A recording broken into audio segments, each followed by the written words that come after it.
Isa pong pinagpalang Thursday morning, mga katots. I'm back na naman. Ha? Ganyan talaga ang buhay. Paalis-alis, pabalik-balik. Pero still, pareho pa rin. Tuloy pa rin ang ating pong pagninilay. At para sa umagang ito, ang ating magiging simpleng tanong, saan nakatayo? Okay. Ating gospel, hinango kay San Mateo, Kabanata 7, mga talata 21, tatalon sa talata 24 hanggang 27 ay patungkol po sa talinhagang sinabi ni Lord kung saan ang binabanggit niya ang tao na nakikinig sa salita ng Diyos at tumutupad nito ay parang isang taong marunong na nagtayo ng kanyang bahay sa ibabaw ng bato.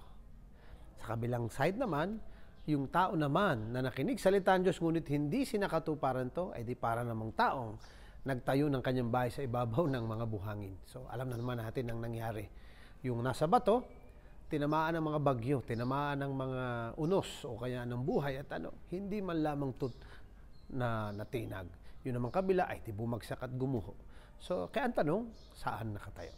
Ang ating buhay, ang ating pananampalataya. Dalawa lang ang pagpipilian natin, mga kapatid. It's either what we know, what we believe in, we live. No? We put all efforts na maging ganun tayo. Or, marami tayong alam, we know, we believe, but we do not live. Mga kapatid, malinaw si Lord. Depende sa ating gagawin, doon nakatayo. At depende kung saan nakatayo, yun ang magiging karanasan natin sa buhay. Lalo na pagdating ng pagsubok dito. So, ang hiling, to put it in that realization na anumang ating pinananampalatayanan, sana siyang ating pinagsusumikapang may pamuhay. Diba? So, sana, yun po ang nasa isip, yun ang nasa puso, at yun ang ating ipinamumuhay. Okay po? O siya, balik siyempre tayo sa ating paanyay sa inyong lahat na maging cyber missionaries. Mag-evangelize po lagi through social media. Like, share, follow po itong ating page. Ang ating Instagram at Thought for the Day, YouTube channel natin, TFTD Blessed and Blessing, TikTok at Thought for the Day.